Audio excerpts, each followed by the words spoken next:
Olá para você que nos ouve pela Rádio Defensoria, eu sou Adriana Carla, nós estamos aqui com mais uma edição do Entrevistas DPE e hoje nós vamos falar do trabalho de resistência e de um trabalho aí que dois jovens vêm desenvolvendo. A gente está aqui com eles, são dois convidados, eu estou aqui com a Carla Beatriz Moura e também o Talon Dimitrios Coutinhos, os dois membros que vão aqui passar as informações para a gente. Sejam muito bem-vindos ao Entrevistas DPE. Olá, saudações camaradas, eu me chamo Talon, do Acuxi, sou roraimense, cresci na capital Boa Vista, mas sou originário de Normandia, faço parte aí do movimento de juventude Rua, Juventude Anticapitalista, uma juventude que é organizada dentro das universidades e também nos movimentos sociais, e a gente luta pelo fim da desigualdade social, tanto para as minorias quanto para as minorias sociais, e compondo aí as fileiras de luta pelo trabalhador e pelo estudante trabalhador. Olá a todos, todas e todos, muito obrigada pelo convite. Eu gostaria de agradecer principalmente à Defensoria Pública por dar espaço a um debate tão importante. Para quem não me conhece, me chamo Carla Beatriz, sou uma mulher trans travesti, com 23 anos de idade, querendo quebrar as estatísticas de vida que eu possa ter até os 35. Sou uma estudante universitária da Universidade Federal de Roraima, cursando Relações Internacionais, e sou do Rua, Juventude Anticapitalista.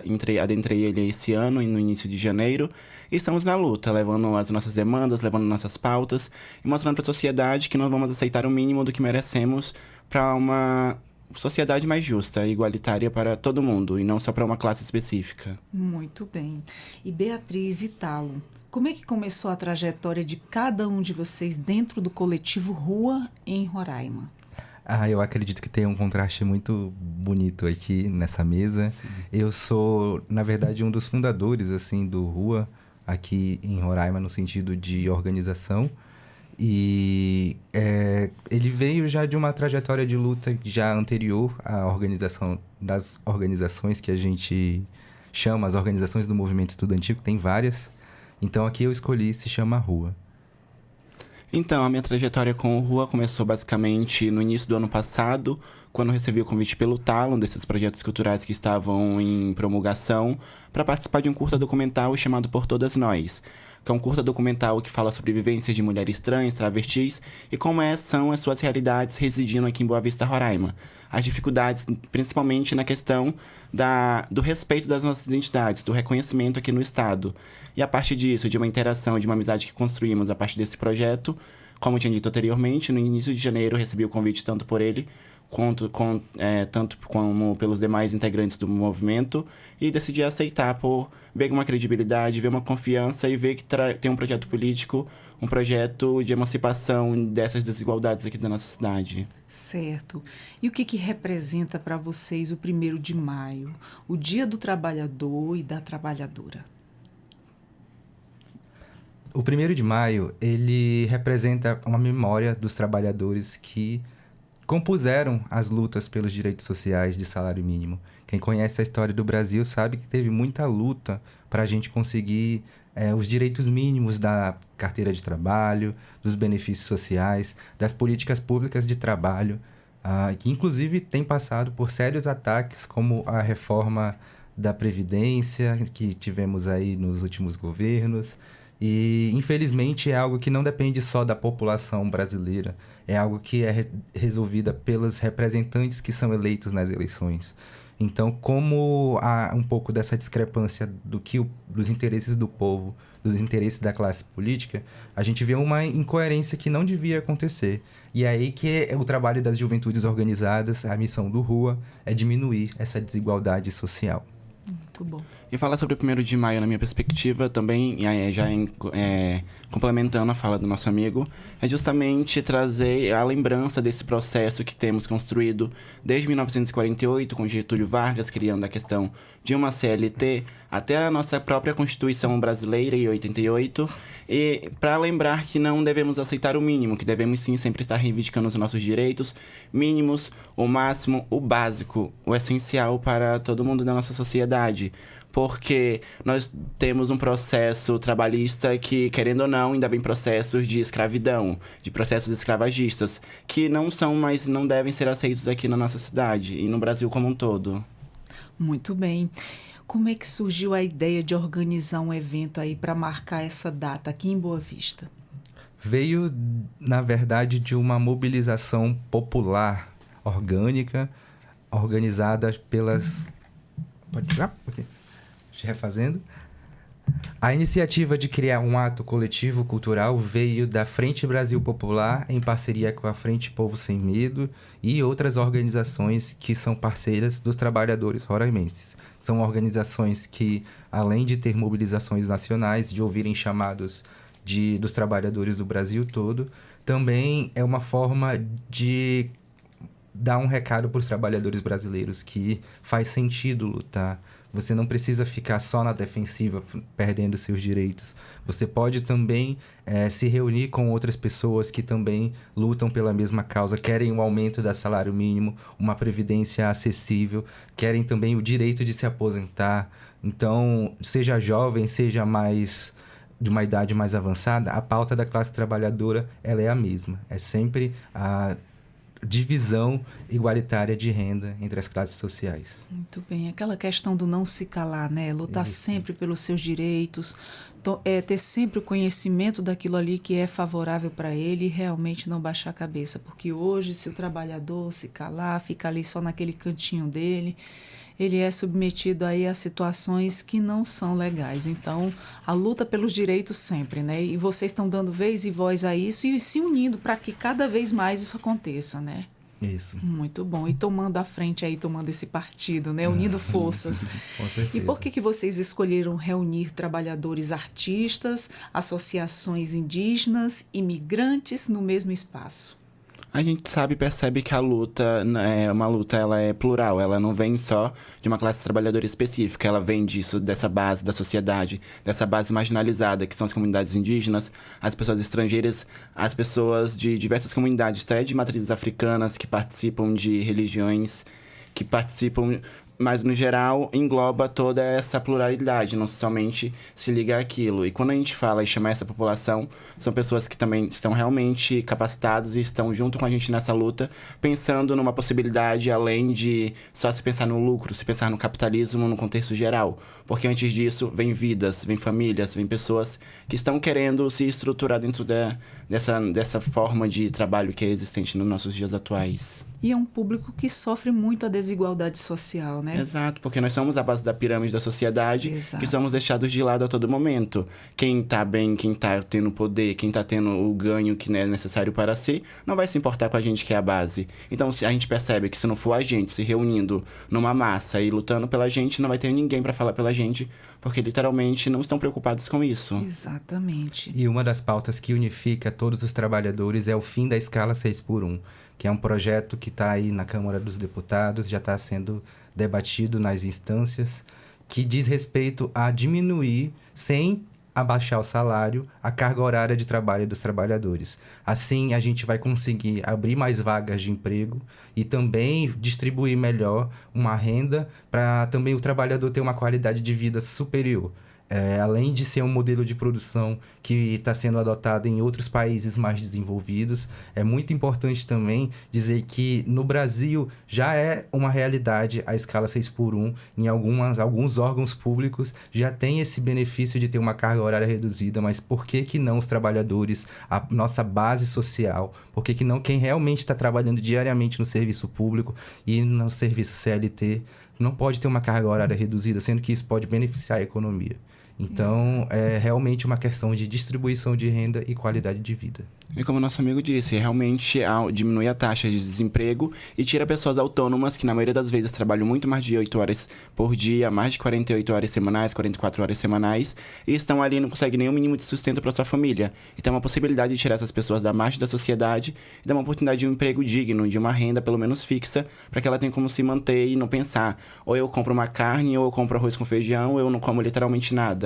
Trocar o almoço pela janta, pelo café da manhã. Então é uma possibilidade de uma dignidade para o ser humano mesmo, no contexto geral. Exatamente, é uma realidade assim que aflora e a gente vê isso todos os dias, né? Exato.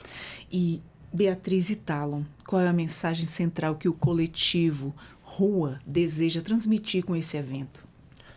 Não só o Rua, mas todas as organizações que estão se esforçando e se organizando e contribuindo das suas formas, como é possível, para esse ato unificado. Acredito que a mensagem é que é possível, sim, resistir num Estado bem reacionário, num Estado que caça o direito dos trabalhadores. Nós tivemos casos terríveis aí de ataques direto na Câmara Municipal de Boa Vista aos servidores municipais brasileiros. E isso está diariamente na vida do trabalhador e não há espaços seguros o suficiente para a gente debater de forma qualitativa e principalmente em comunhão, para falar sobre esses problemas da conjuntura que não só aqui em Boa Vista, mas no interior também. É muito necessário que essa unidade aconteça para que a gente consiga de fato avançar nos direitos da classe trabalhadora em Roraima.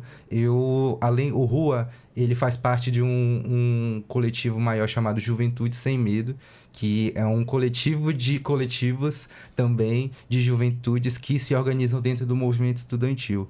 Então, a mensagem que eu, como Rua, daria para os jovens que estão ouvindo essa entrevista é que organizem-se, sejam ativos na comunidade de vocês, se encontrem nos conselhos de bairro, nas eleições municipais, ou até, já faço um chamado também, vai ter a nossa eleição para o Conselho Estadual LGBT. Então, a gente já está numa mobilização para tentar tornar a pauta coletiva realmente coletiva e não exclusiva, não só um debate que seja centrado em figuras centrais. Assim. Exatamente. Ou melhor dizer, não baixem a cabeça, lutem. Isso. Né? E você, Carla, qual seria a sua mensagem? Seria uma mensagem de não desistir, de não deixar literalmente de lutar, porque a gente vê que nós acabamos fazendo um trabalho que deveria ser feito por pessoas que estão no poder, como prefeitos, governadores, a nossa Câmara Municipal no contexto geral. A gente está acabando fazendo um trabalho secundário que deveria estar na mão deles. Mas a gente vê que o nosso Estado é muito difícil de ser trabalhado essas demandas, porque o mínimo de direitos que nós temos, sejam pessoas LGBTs, pessoas negras, mães solo, pessoas periféricas, estudantes também, no contexto geral, na maioria da parte que seja, não temos nenhuma mão, não temos nenhuma assistência. E na maioria das vezes, nossos direitos mínimos que já temos garantidos aqui no nosso estado, eles são retirados.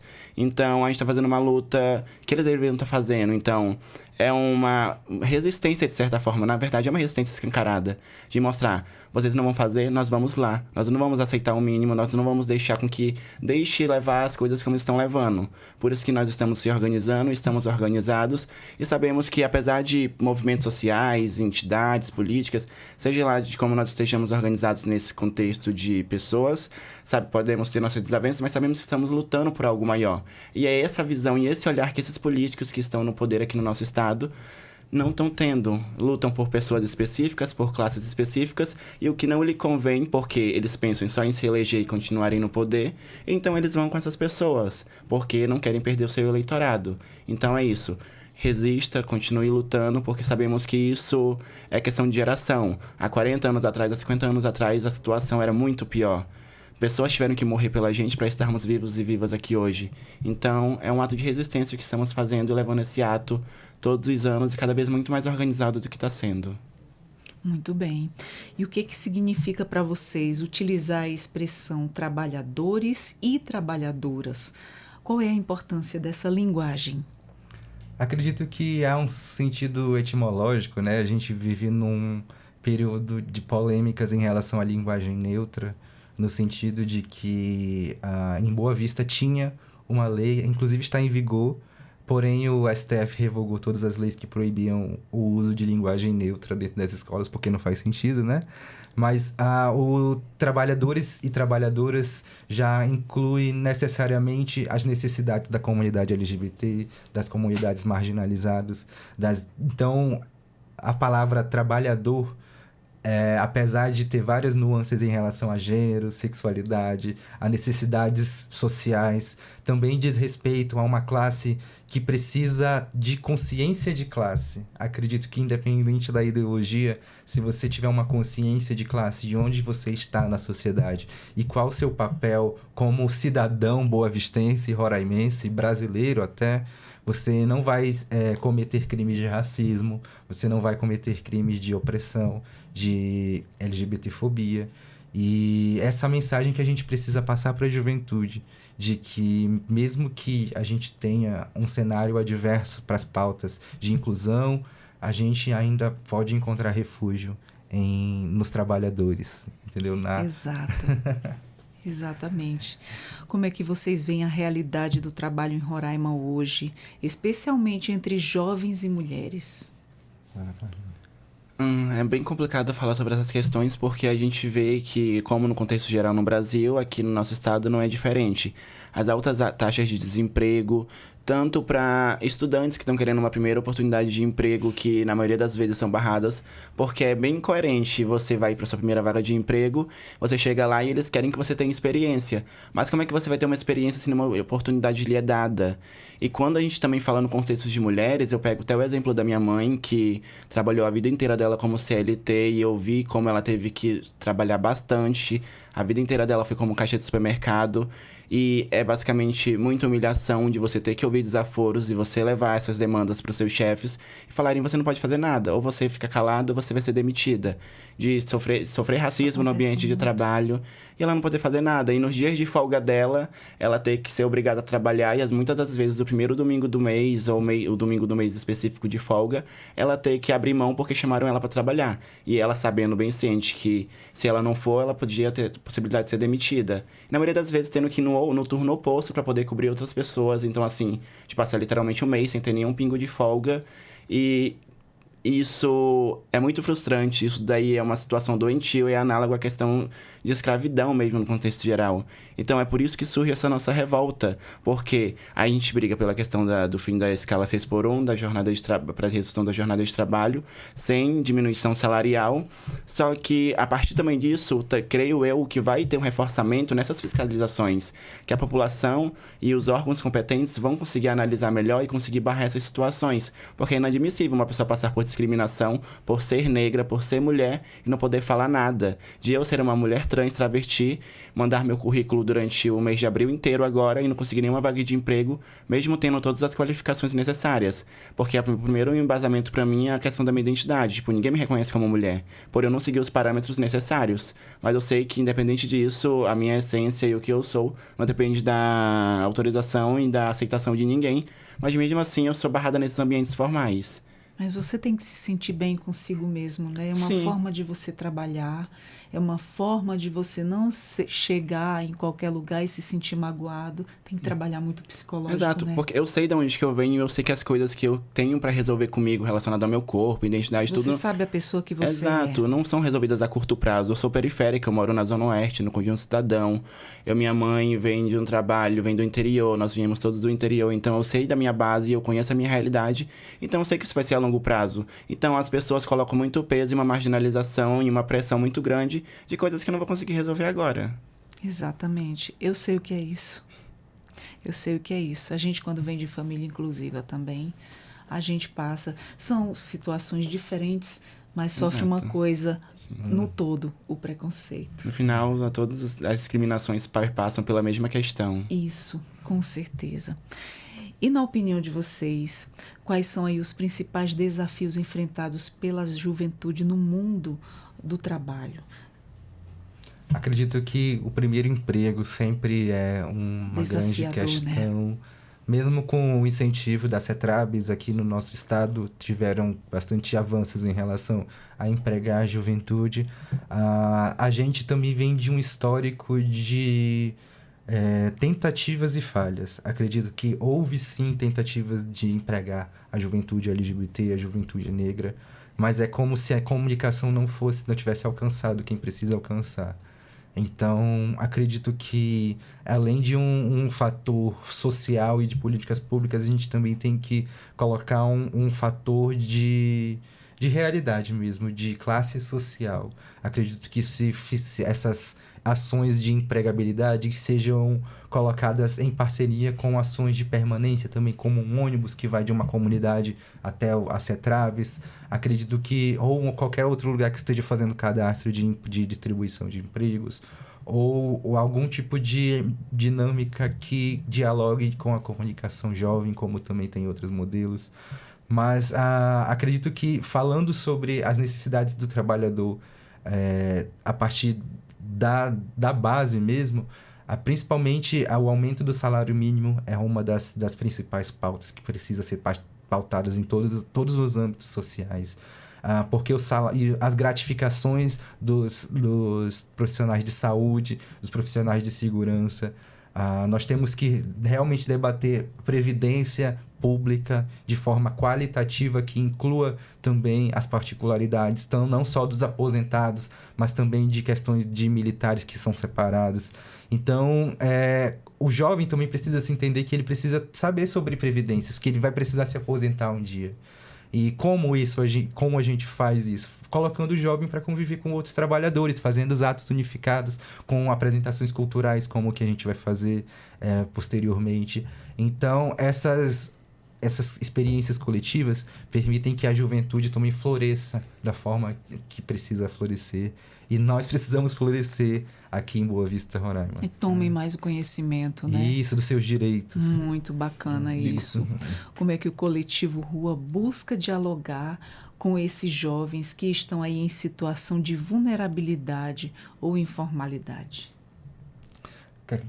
Tá bom. A gente se alia às organizações do movimento estudantil, como centros acadêmicos, mas também organizações do movimento social, como a ATER, Associação de Travestis, Transsexuais e Transgêneros, Associação de Professores Indígenas de Roraima, ZOPI. A gente tem estratégias políticas-chave para dialogar com a base, porque tanto o movimento LGBT quanto o movimento indígena, quanto o movimento estudantil, têm dinâmicas muito diferentes uma entre as outras. Então, para dialogar com a juventude em cada um dos âmbitos, a gente precisa de uma linguagem específica. Mas é por isso que existem essas organizações, porque a organização vai ter a capacidade de dialogar a partir de metodologias para essa juventude. Então, uma formação política é uma forma de organizar a juventude, uma programação cultural como a que estamos fazendo nesse 1º de maio é uma forma. Então, é assim que a gente se dialoga com a juventude da base. E, claro, também dando protagonismo, né, para essa juventude, dando voz. É isso. Dando voz, visibilidade. Exato.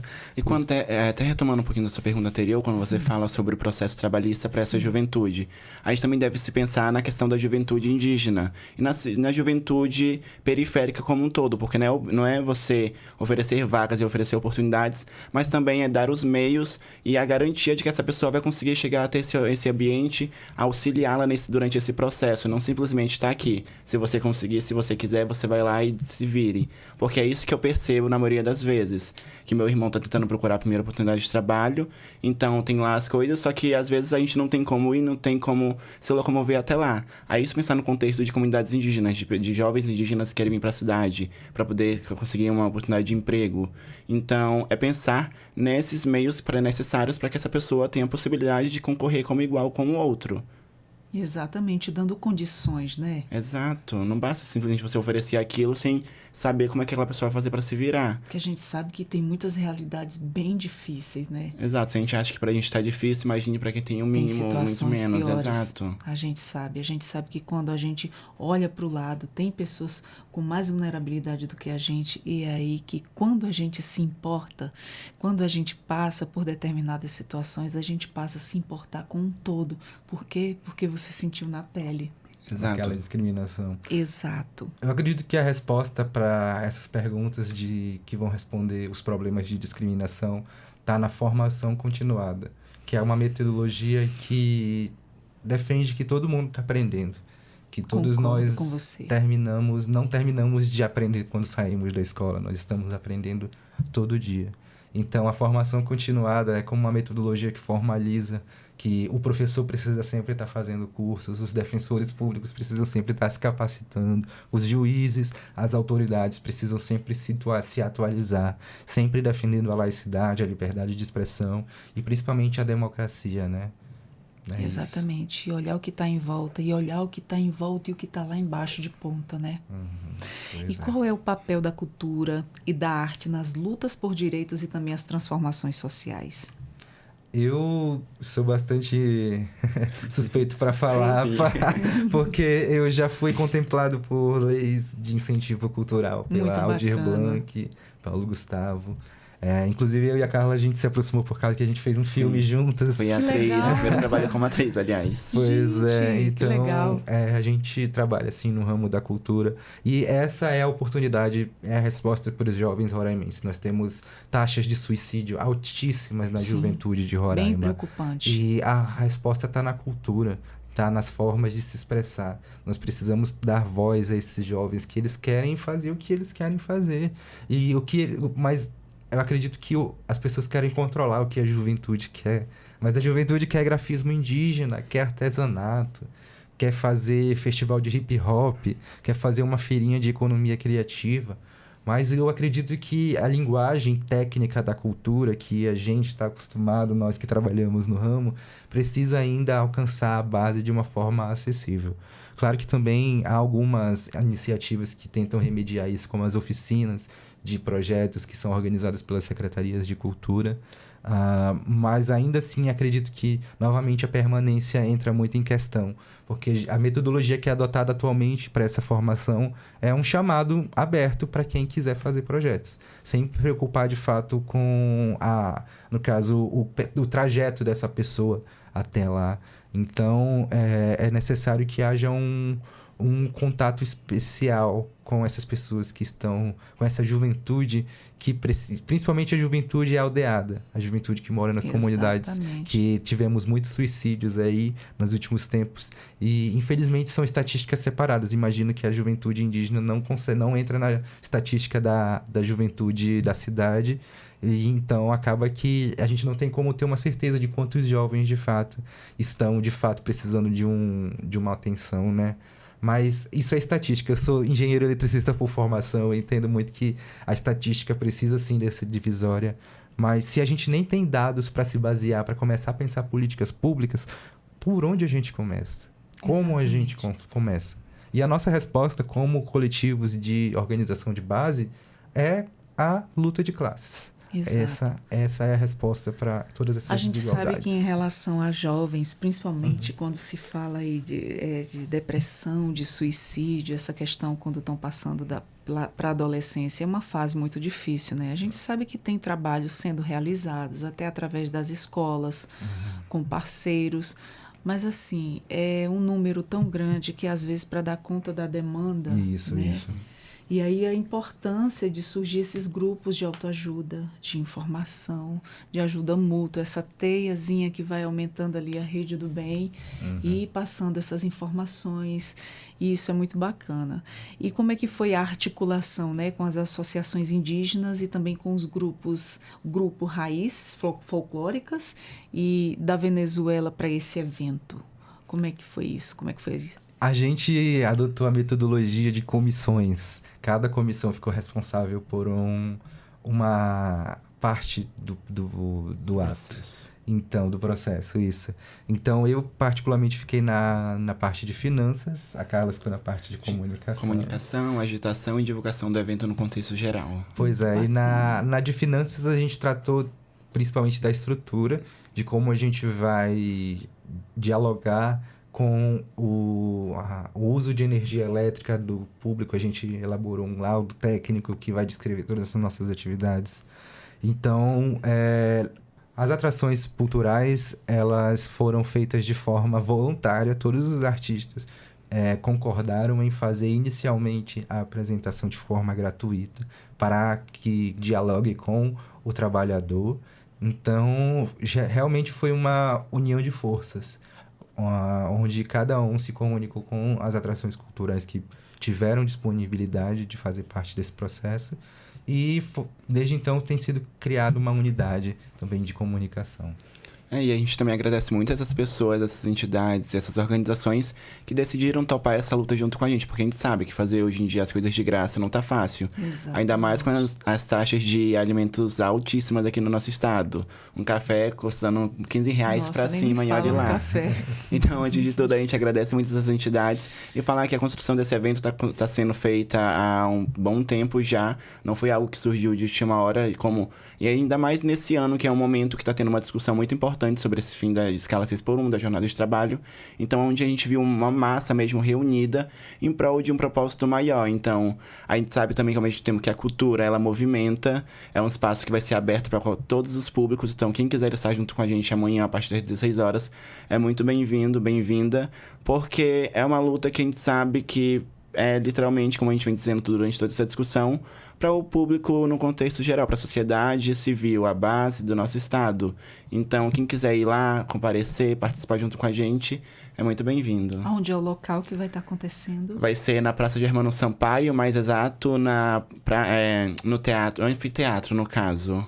Que é aquela parte já dentro da praça em si como um todo, onde tem um palco. Sim. A partir das 16 horas começa. Das 16. E vai até as 10h30. Então, você que amanhã que vai estar de folga, que tenha um tempo para poder comparecer por lá, independente do horário, até as 10h30 a gente vai estar por lá, tendo fala de movimentos sociais, reivindicações. E durante o evento como um todo, nós vamos ter as atrações musicais, porque sabemos que a luta também parte da cultura como um todo. Exato. Beatriz, vocês têm um Instagram, para quem está nos ouvindo possa estar seguindo vocês, está acompanhando o trabalho de vocês? Sim, esse evento é construído por massas, mas se quiserem saber de mais informações, pode estar olhando no nosso Instagram, @Rua Roraima, Rua_Roraima, na Frente Brasil Popular também, que é uma das que estão na frente do movimento, e nas demais organizações que estão descritas também no nosso Instagram. Lá você vai ver questão de atrações, questão das exibições dos artefatos, das questões de pessoas indígenas que vão estar fazendo suas exposições. Muito e durante bom. essa conversa lá, então tudo está no nosso Instagram, @Rua Roraima. Muito bacana. E vocês sentem que há aí uma abertura na sociedade roraimense para essas iniciativas que juntam aí a luta política, né, e a juventude e cultura? A adesão para esses movimentos de luta trabalhista sempre é um pouco controversa, né? Porque acredito que muitas lideranças não conseguem enxergar uma potencialidade do trabalhador de Roraima, que é mobilizar sem necessariamente saber o que está fazendo, no sentido de acabar defendendo o interesse da classe trabalhadora sem saber. Então, o trabalhador quer que sua carga horária seja reduzida, quer que o salário mínimo aumente, só que ele, de alguma forma, ainda não conseguiu expressar isso no seu cotidiano, porque acredito que os incentivos que a gente tem diariamente para ter um pensamento crítico acabam passando por diversas situações sociais, né? Mas é justamente isso, nós incentivamos o pensamento crítico nos trabalhadores. Então, parte desse pensamento crítico também contempla a unidade de várias pautas, de várias questões que precisam realmente ser encaminhadas. Nós temos já parlamentares, nós já temos leis que já estão ganhando força para diminuir a carga horária e nós precisamos de apoio popular. Com isso em mente, a Frente Brasil Popular e a Frente Povo Sem Medo, além de outras organizações, estão organizando um plebiscito popular que vai saber a opinião de cada um dos trabalhadores sobre a redução da carga horária do fim da escala 6x1. E a ideia é que seja passado vários formulários e várias pesquisas no estado de Roraima para saber a opinião, de fato, se o cidadão, se o trabalhador roraimense apoia o fim da escala 6x1 ou se ele quer, de acordo com outras partes da sociedade, né, continuar nesse regime de exploração que não faz sentido, um modo de produção que esgota mentalmente o trabalhador e que nega direitos de juventude, de cidadãos que podem passar mais tempo com a família. Saúde mental, né, que é algo que precisa ser Hoje a gente debatido. fala muito nisso, né, mas Pois não é. adianta só falar, tem que agir. Isso. E essa questão também muitos se calam por medo de perder seus trabalhos. Claro. E aí vai passando, né? Vai passando e a pessoa continua ali naquela mesmice. E por isso é tão importante de alguém tomar a frente de toda essa luta e despertar reflexão nas pessoas, né? Isso. Que você tem um direito, você não é obrigado a trabalhar dessa forma, né? Isso. Adoecendo a tua saúde mental, levando tempo mais no trabalho do que na sua própria casa e deixando de conviver com a família. Exato, tanto que a gente percebe isso porque o processo do fim da escala 6x1 da jornada de trabalho surge basicamente em novembro de 2023, com o Rick Azevedo, que era até então farmacêutico, e ele expôs um vídeo no TikTok falando sobre a insatisfação dele, de como estava sendo um abuso dentro do trabalho dele, e ele logo em seguida soube que no momento da folga dele, ele foi chamado para trabalhar também. Ou seja, a partir daquele vídeo a gente vê que realmente é a base trabalhadora que está querendo reivindicar seus direitos. E a partir disso ele cria o VAT, que é a Vida Além do Trabalho, que é um movimento que surge a partir da base da sociedade, sem envolvimento sindical nem nada, a partir da sociedade bruta mesmo como um todo. E a partir disso nós temos a nossa candidata, a nossa deputada federal, no caso, Erika Hilton, uma mulher trans travesti também, que toma as rédeas desse debate, e onde vemos essa eclosão desse assunto muito mais forte nos dias de hoje. Já estava num processo lento, mas a partir disso ela consegue, dentro do Congresso Nacional, na Câmara dos Vereadores, no mínimo 174 assinaturas, 170 se eu não estiver equivocada, só que ela pega mais de 250 e hoje os números só continuam crescendo, já foi protocolado o processo e já estamos esperançosos porque é um processo que a gente vê a possibilidade. Isso é um processo gradual da lei trabalhista, é um processo gradual do trabalho em si como um todo.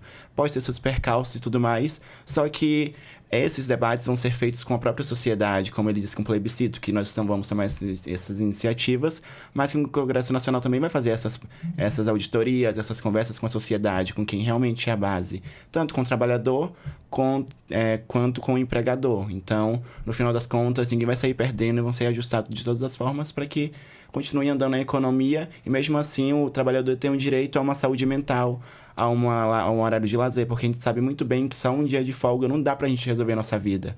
Ou você vai ao médico, ao hospital, ou você descansa. Os dois não dá pra se fazer. E a possibilidade, até do que o Talon disse sobre o pensar crítico, você não tem tempo. O tempo de folga, ou você vai dormir, ou você vai resolver qualquer outra demanda da sua vida.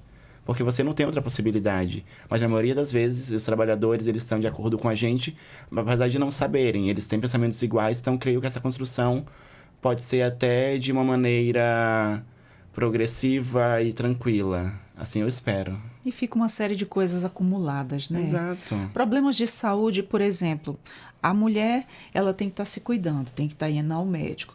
Se surgiu algum problema de saúde, seja dela, seja dos filhos ou de alguém da família, fica adiando. E se ela for mãe solo, aí tudo fica... Tô presa no trabalho, não tô podendo ir, o chefe não libera e assim vice-versa. São inúmeras coisas que vão acumulando ali na tua vida também. Exato, porque você fica sem resolver nada. Sim, você tem até uma possibilidade de um dia de folga a mais, é um processo de qualificação, de você fazer uma graduação, de você entrar na universidade e procurar ter um emprego melhor, você crescer na vida e não só ter aquilo durante sua vida toda e seguir os passos que a gente tenta fugir dessas gerações, de tentar trazer, porque a nossa geração da juventude é basicamente uma reparação histórica, de querermos trazer o melhor para nossa família, de batalharmos, lutarmos. Isso. Tanto que eu trabalho, faço minhas diárias em bares na cidade, corro atrás e tento buscar uma possibilidade de que minha mãe não conseguiu trazer para mim, para a família dela no passado e tudo mais, é a gente tentar. Então a gente sempre vive numa reparação histórica, mas na metodologia que a gente está vivendo hoje, a gente não vai conseguir.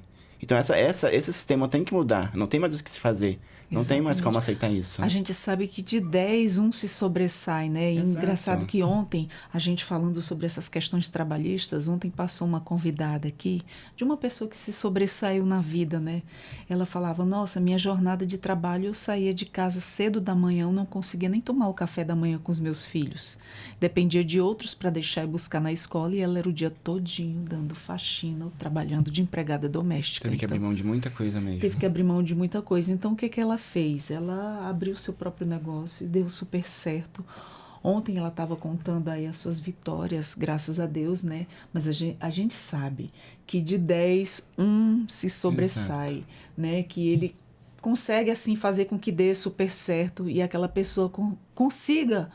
E o que ela mais hoje é grata, contando sobre essa questão do trabalho tomar teu tempo todo e você não ter tempo para resolver outras questões na sua vida e nem ter tempo de evoluir, porque o que a gente busca é evoluir. Às vezes tudo bem, você está ali naquele trabalho, você agradece o pão de cada dia, mas você quer evoluir, você quer algo melhor. A gente sempre está querendo algo melhor, né? Então, o que é que ela agradece? O tempo que ela teve com os filhos, que ela passou a ter depois que ela virou empresária, virou dona do próprio negócio. Pois é, acredito que o modelo de produção que se baseia na meritocracia, de que quanto mais você trabalhar, mais você vai ter, não faz mais sentido no século XXI, não faz mais sentido em Boa Vista, Roraima, em nenhuma cidade de Roraima, imagine, nenhuma cidade do Brasil. Então, os trabalhadores precisam se organizar e desenvolver esse pensamento crítico de que o seu chefe não é uma pessoa... Um seu chefe que tem um salário maior que o seu não é o nosso inimigo. O nosso inimigo são os bilionários, são as pessoas que têm isenção de impostos e que, de fato, nem aparecem em estatísticas de previdência social. Então, a gente precisa de regulamentação para pessoas de renda muito alta. E eu acredito que a gente começou a engatinhar com algumas atividades regulatórias de renda, mas isso foi logo antes do golpe da Dilma. Então, acho que acaba dando uma contextualização. Quando a gente tem um avanço social em relação ao debate de renda no Brasil, a gente passa por uma crise política. Por que será isso, né? Então, é esse pensamento crítico que nós queremos que os brasileiros tenham, os trabalhadores brasileiros desenvolvam por si mesmos, claro, porque a gente não vai obrigar ninguém a pensar como a gente, né? Exato, então... mas desperta ali aquela reflexão, né?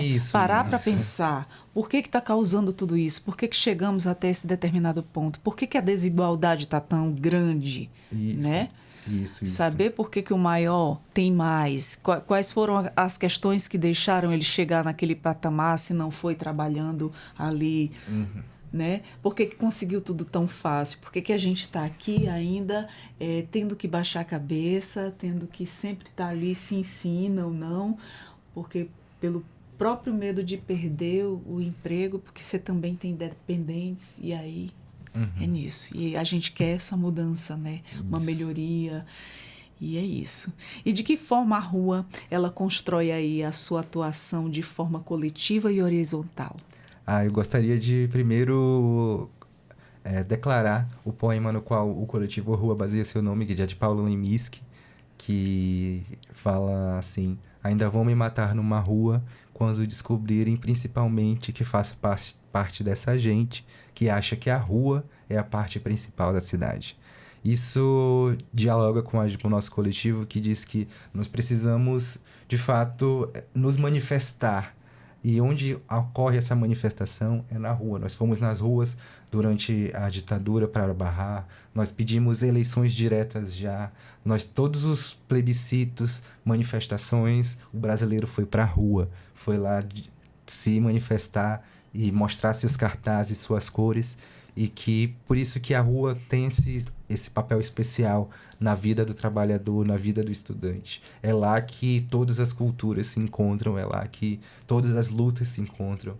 E então, essa é a contribuição que o Coletivo Rua quer trazer para essa política nacional, de que não importa as divisões ideológicas que a gente tenha, a gente vai se encontrar numa rua para protestar juntos. Muito bacana. Como é que vocês avaliam o cenário político local em relação às pautas da juventude e dos trabalhadores? A gente vê que, como eu tinha dito também anteriormente, é muito uma questão de retrocesso dentro dos nossos direitos, porque, na maioria das vezes, até a questão do retrocesso da juventude em si como um todo. Quando nós exigimos alguma dessas questões, é a questão do mormaço, quando o Johnny Hooker foi barrado, que para mim foi um grande descaso por conta que o candidato Arthur Henrique, o nosso até então vereador, ele simplesmente ouviu o setor religioso, que não queria com que ele viesse, e aceitou, sendo que era uma demanda da juventude voltada para essa questão. Então, nós somos sempre descredibilizados dentro dos nossos direitos.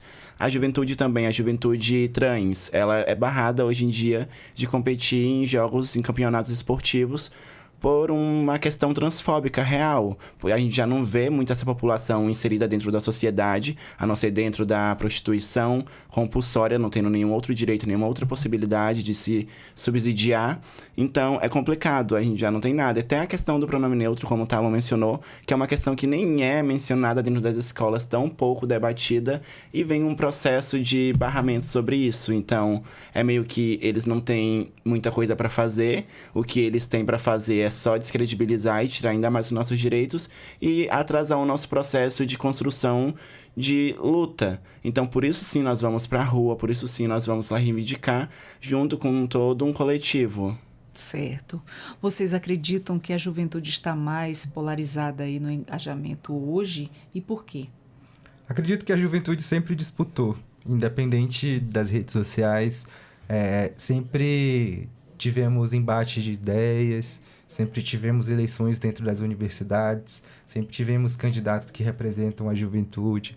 Acredito que o que muda atualmente é a metodologia, a forma que a linguagem chega no cidadão.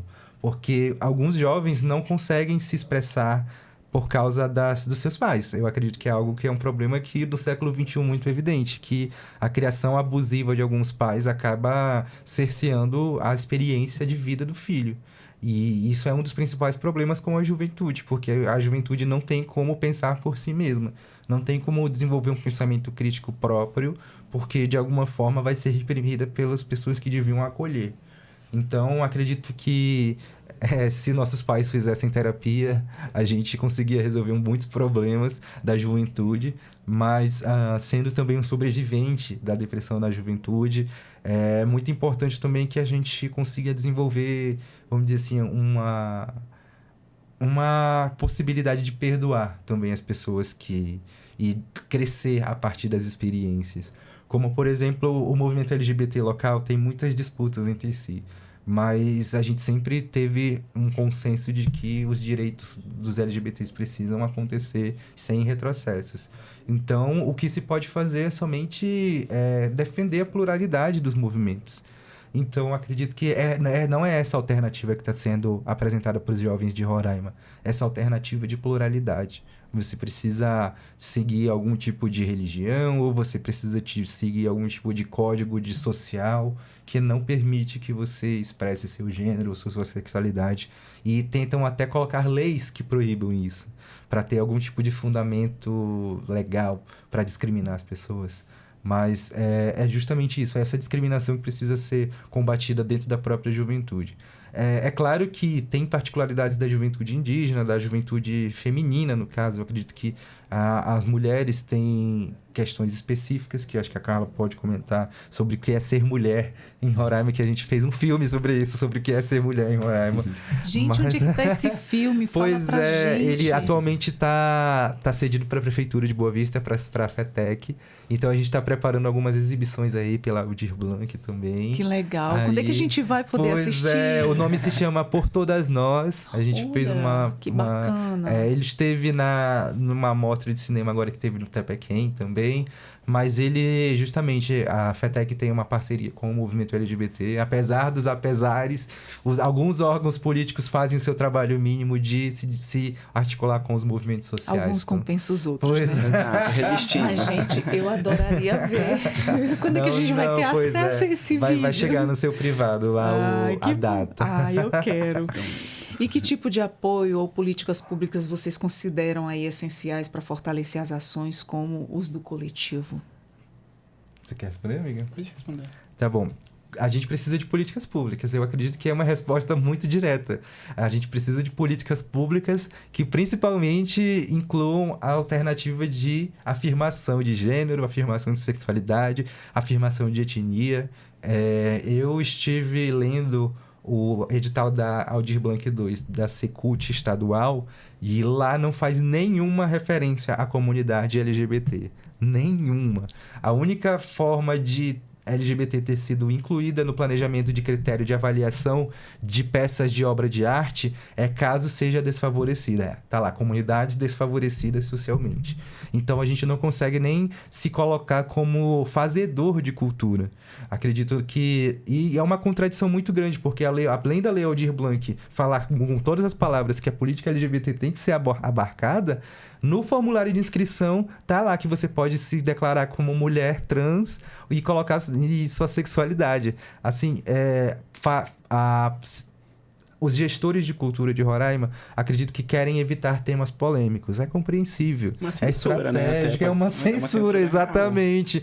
Então, acredito que, assim, eu conversei com os movimentos sociais e dialogaram de mandar notas pedindo para que seja incluído, mas a gente fica nessa posição de ser antagonizado, porque já pensou o movimento LGBT reclama e atrasa para todos os outros segmentos, do teatro, da música, da dança. Então, é uma estratégia até de antagonizar o movimento LGBT, para que continue nessa posição de minoria social. E é muito estranho, porque o movimento indígena, o movimento de pessoas com deficiência, o movimento de pessoas negras estão incluídas. Então, teve um pensamento crítico de inclusão. Só realmente tiraram a palavra LGBT por medo de polêmicas. E é censura, como a Carla falou. É censura. Estamos vivendo na censura LGBT em Boa Vista, Roraima. Mas, infelizmente, acredito que falta um mecanismo legal ainda que fiscalize esse tipo. Até porque é muito novo, né? Agora que o STF está tendo posições mais progressistas em relação ao debate de gênero. Então é isso. As políticas públicas vão fazer com que esse debate sejam impulsionados. E se for executada de uma forma ideal, né? Como a gente está vendo, a aplicação de uma política pública de cultura está passando por um problema, uma crise com o movimento LGBT. E, enfim, é isso. Beatriz e Talon, o que foi mais desafiador e o que foi mais gratificante na organização desse 1º de maio? Então, mais desafiador foi conseguir, literalmente, nos organizarmos no conjunto, porque sabemos que são muitas entidades no contexto de que cada um tem seus próprios pensamentos, suas idealizações. Então, mas no final conseguimos entrar no consenso como um todo e conseguimos levar à frente, tanto que ele vai ser executado para amanhã. E é gratificante saber que a gente deu o nosso máximo, o nosso melhor.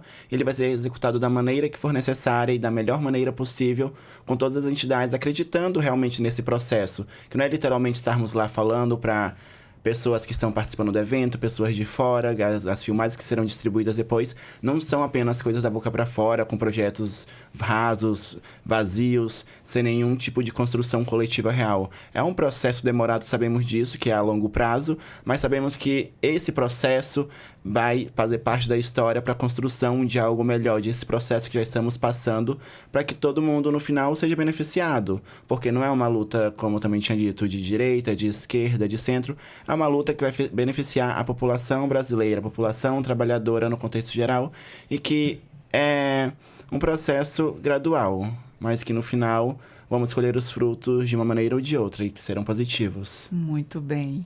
E para a gente encerrar, qual é o chamado que vocês fazem a quem ainda não conhece o RUA, mas se identifica com a luta por justiça social?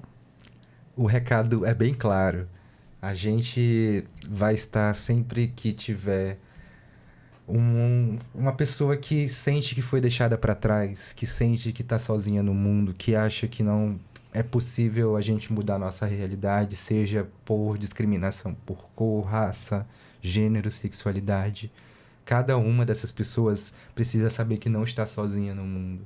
Nós precisamos ouvir as vozes um dos outros através do nosso trabalho de base, a partir da nossa formação política, a partir da nossa maneira de se expressar no mundo. E muita gente que entra na universidade sem saber o que é o mundo e sai de lá também sem sair do mundo. Mas eu tenho certeza que quem se organiza no movimento estudantil, quem se organiza nos movimentos sociais, consegue expandir sua visão de mundo. Então, o convite que fica é que, se você quiser, de fato, fazer a diferença na sua realidade, poder se dar uma opinião embasada a partir da sua realidade e da realidade que compõe o Brasil, a realidade política, a conjuntura, esse é o momento, assim, de você se organizar. Fica aqui o meu convite para você entrar pelo nosso Instagram, Rua_Roraima, para a gente conversar, saber como a gente pode te ajudar a fazer a diferença na sua comunidade, no seu grupo de amigos e realmente diminuir a desigualdade social. Muito bacana. Exato, isso surge a partir de uma agregação de um coletivo. A gente sabe que somos pessoas autossuficientes, conseguimos fazer bastante coisa sozinhas e sozinhos, só que estando num coletivo é muito mais fácil, estando junto com um grupo que pensa igual a você, que está numa luta. Então, o recado é: se junte a seu grêmio estudantil, se junte a seus centros acadêmicos, entre para o DCE. Se não existir, crie, movimente, faça com que essa luta ocorra e aconteça. Porque sabemos que tanto que o nosso nome é rua, toda mobilização acontece na rua, a partir de um coletivo. Pessoas sozinhas são boas, conseguem, mas juntos somos muito mais fortes e conseguimos muito mais coisas, como a gente pode ver no nosso processo histórico, seja de qualquer luta que lutamos por nossa democracia. Então, caso queiram conhecer melhor, se juntem a gente. Qualquer dúvida podem nos procurar. E estaremos sempre apoiando e até ajudando em processos políticos de criação de grêmio, de reivindicações, de palestras em escolas, caso seja necessário, e de diálogos em rodas de conversa, e explicando que a militância não é uma questão de baderna, de balbúrdia, não. É uma luta por processos de direitos. É algo necessário, porque sem isso nós não temos democracia, e sem democracia o sistema é corrompido. Então, esse é meu recado. Obrigada. Muito bacana. Foi um prazer conversar com vocês, tá? Carla Beatriz Moura e também Talo Dimitrios Coutinho, que são os membros dessa ação de resistência aí, Projeto Rua, né? Que vocês estão à frente. Sim. Parabéns. Estão super envolvidos, falam muito bem e super conhecedor do tema, né? Quero dizer que o Entrevistas DPE está sempre de portas abertas, porque a gente está aqui para dar vez e voz e passar informação para quem nos acompanha. Muito obrigado e nos vemos aí nas ruas. Opa! Exato, obrigada e até a próxima. Muito bem, um prazer conversar com vocês. Bom, nós conversamos com essas duas pessoas maravilhosas aí, que passaram todas essas informações. Você que se identificar aí com essa luta, já foi passado aí o Instagram, então é só acompanhar e seguir aí esses jovens aí maravilhosos. Obrigada. A gente agradece. Nós vamos ficando por aqui com mais um Entrevistas DPE. Eu sou a Adriana Carla. Você acessa os nossos conteúdos pelo Deezer, YouTube e Spotify, e lá está tudo do seu interesse, tudo de relevância. Um dos assuntos vai interessar muito você. Então, repassa a informação e também nos siga, que você tem muito, muito, muito o que aprender, o que conhecer, e a gente está passando tudo isso aqui no Entrevistas DPE. Muito obrigada pela sua companhia e até a próxima. Tchau, tchau.